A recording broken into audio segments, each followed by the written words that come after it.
স্বৈরাচারী মানসিকতা কিন্তু আমাদের মাঝে যে বিরাজমান সেটি আমরা লক্ষ্য করছি।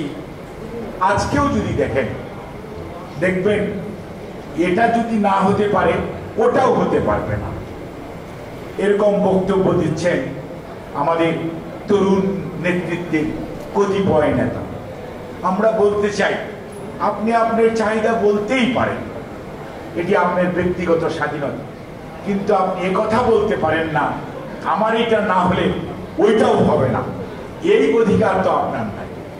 এই যে মানসিকতা আর পলায়নকৃত স্বৈরাচারের মানসিকতা একই মানসিকতা। এবং কয়েকদিন আগেও আপনারা ফেসবুকে লিখলেন অথবা পোস্ট দিলেন, এবং আজকে যারা সংবাদপত্রকে বলে চতুর্থ স্তম্ভ, সেই সংবাদপত্রের সাংবাদিক এবং লেখনীকে আপনি বিভিন্নভাবে রক্তচক্ষু দেখানোর ভাষা প্রয়োগ করলেন, কিন্তু আপনি একবারও চিন্তা করলেন না এই ভাষা তো পলায়নকৃত স্বৈরাচারের ভাষা। এবং যারা কথায় কথায় কথা বলতো এবং গুম করত, ৬২ জন সাংবাদিক গুম হয়েছে। মাহমুদুর রহমানের মতো, শফিক রেহমানের মতো বয়োজ্যেষ্ঠ সাংবাদিকরা নিগৃহীত হয়েছে। এবং সংগ্রামের যে আমাদের এডিটর আবুল আসাদ ভাইকে কি নির্যাতন করা হয়েছে আপনারা দেখতে পেয়েছেন, শুধুমাত্র লেখনীর জন্য। এখনো তো একই ধরনের প্রতিধ্বনি শোনা যাচ্ছে আপনাদের কণ্ঠে। এটি কি সঠিক? এটি কি হওয়া উচিত?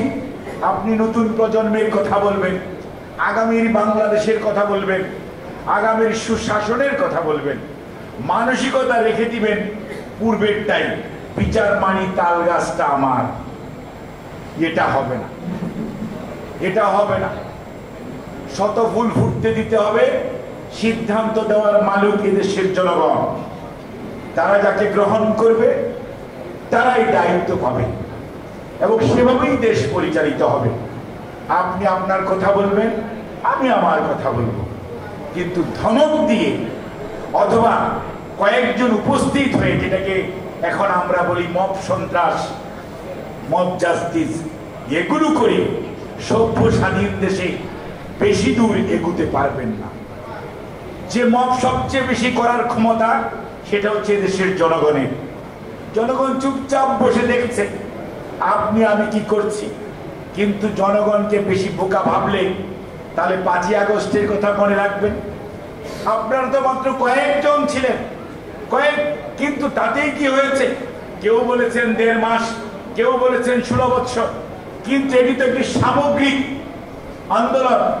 এবং এখানে সর্বস্তরে সেই ১০ বৎসরের গোপ সহ ঘরের ভিতরের মানুষটি আন্দোলনে শরিক হয়েছে।